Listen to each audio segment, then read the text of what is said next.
Today, we're diving deep into 7 incredible metal bands from the 1970s who deserved way more recognition than they got. When you think of 1970s heavy metal, names like Black Sabbath and Deep Purple immediately come to mind, but the 70s underground was teeming with incredible bands that time forgot.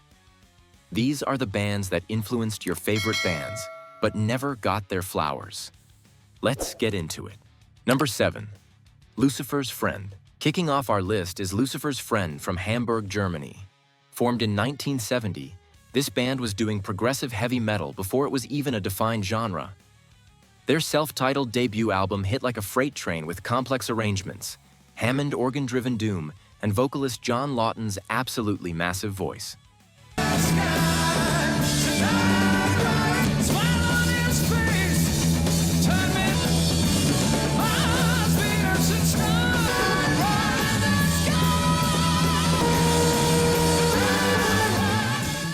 What made them special?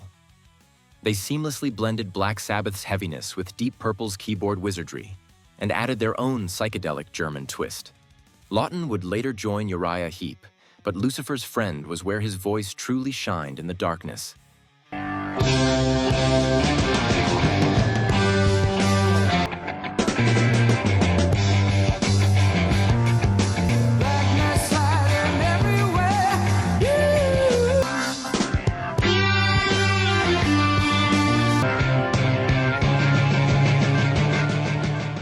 They released 7 albums between 1970 and 1981, constantly evolving their sound.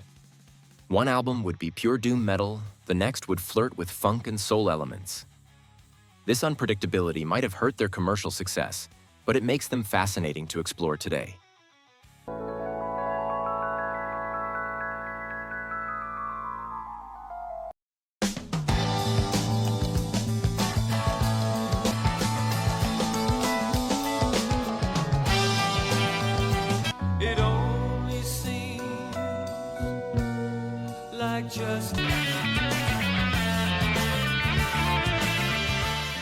Why did they disappear? Label issues, lineup changes, and the simple fact that they were too experimental for mainstream acceptance. But listen to their first 3 albums, and you'll hear the blueprint for doom and progressive metal. Number 6. Dust. From Germany, we head to New York City for Dust. This power trio only released 2 albums in 1971 and 1972. But holy hell, they were heavy. We're talking proto-sludge metal decades before that became a thing.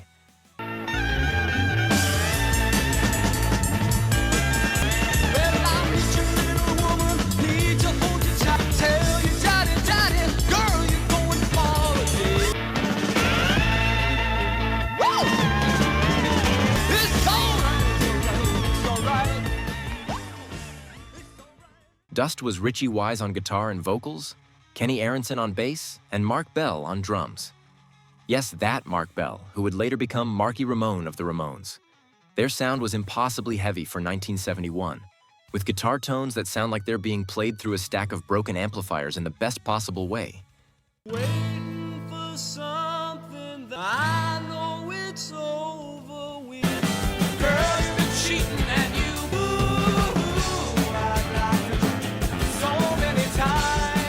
Their lyrics were dark and often dealt with violence and urban decay, which was pretty shocking for the early 70s. Songs tackled topics that wouldn't become metal staples for another decade. They were ahead of their time, and the world just wasn't ready for this level of sonic punishment. Angry angels cry.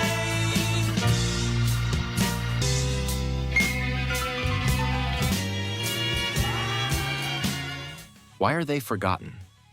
2 albums don't make a legacy in most people's eyes. The band members moved on quickly to other projects, but anyone exploring the roots of sludge and stoner metal needs to start here. Number 5. Captain Beyond. Captain Beyond was a supergroup before supergroups were cool.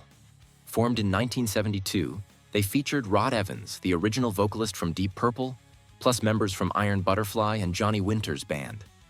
This was cosmic heavy metal with serious progressive chops.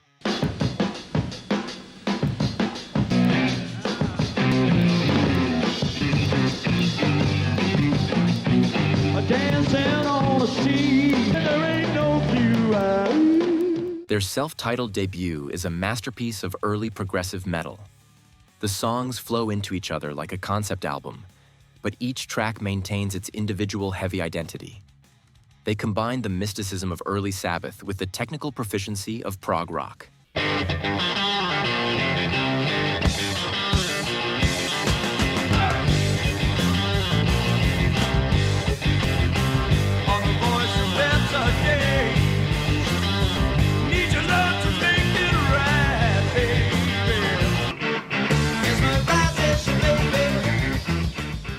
The guitar work by Larry Reinhardt is criminally underrated. His riffs were heavy but melodic, and his solos had this otherworldly quality that perfectly matched the band's cosmic themes. The rhythm section was absolutely locked in, creating grooves that could level buildings.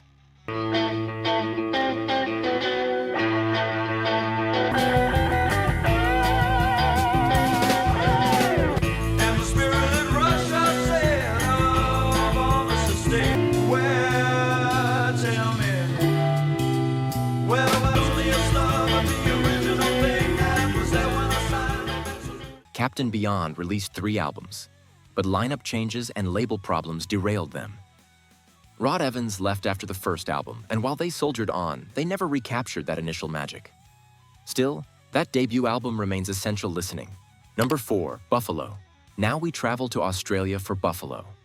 Formed in Sydney in 1971, Buffalo played a raw, bluesy form of heavy metal that would influence the entire stoner rock movement decades later. They were the heaviest thing coming out of Australia at the time.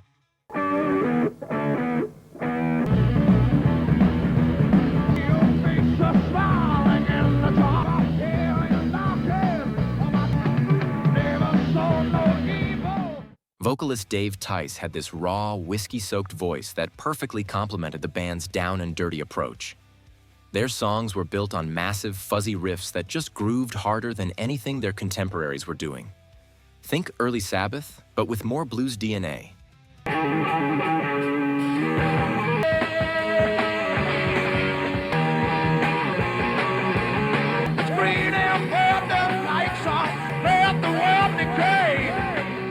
Buffalo only released 4 albums before calling it quits in 1977, and they barely made a dent outside of Australia. But bands like Kyuss and Monster Magnet have cited them as influences. That thick, warm, fuzzy guitar tone? Buffalo was doing it in 1972.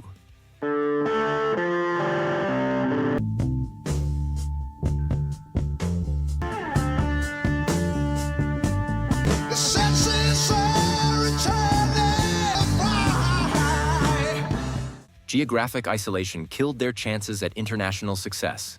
Australian bands in the 70s faced enormous challenges breaking into European and American markets. But their albums have become cult classics, and vinyl collectors hunt them down relentlessly. Number 3, Bang. From Philly, we have Bang.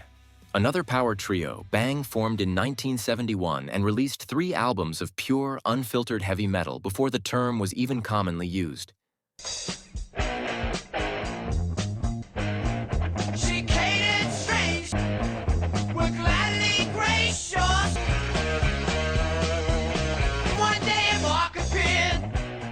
What set Bang apart was their precision.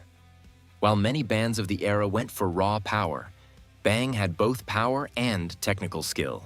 Frank Gilkin's guitar work was absolutely phenomenal, combining heavy riffing with intricate lead lines. The bass and drums created a foundation that was simultaneously tight and thunderous.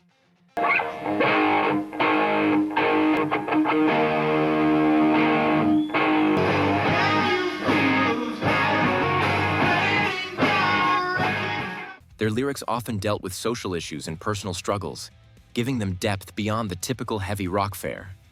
They weren't singing about wizards and castles. They were tackling real-world problems with genuine emotion.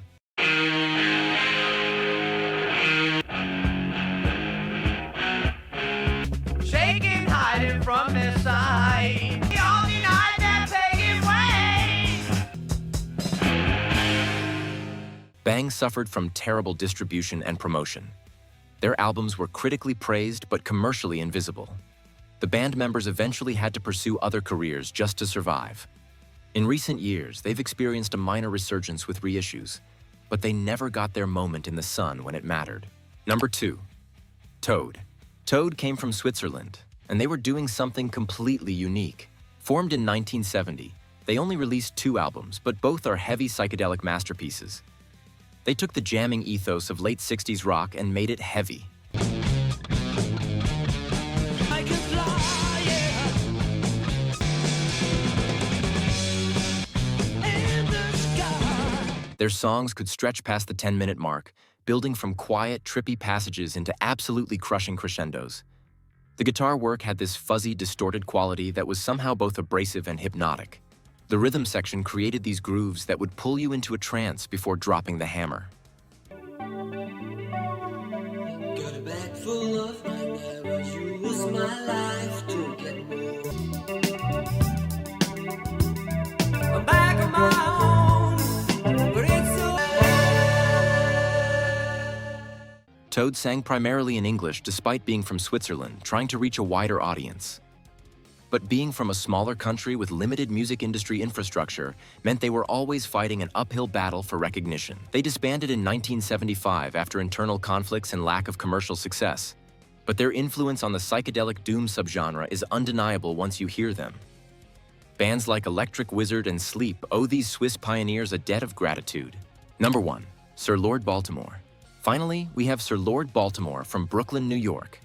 Formed in 1968, they released 2 incredibly heavy albums in the early 70s that many consider the true birth of heavy metal. Mike Apple, who would later manage Bruce Springsteen, produced their first album and declared it the heaviest thing he'd ever heard.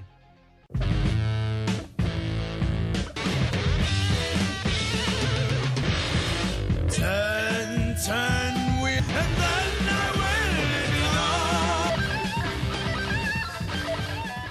Their 1971 debut, Kingdom Come, was straight-up proto-metal madness. The drum work by John Garner was absolutely ferocious. The vocals were aggressive and raw, and the whole sound was years ahead of its time. Critics literally didn't know what to call this music yet, but it was undeniably metal in every sense.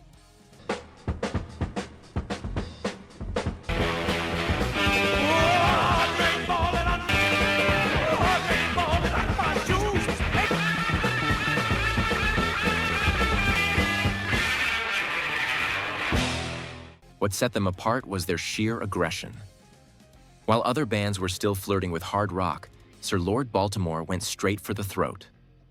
Their second album continued this assault, cementing them as pioneers who never got their due recognition.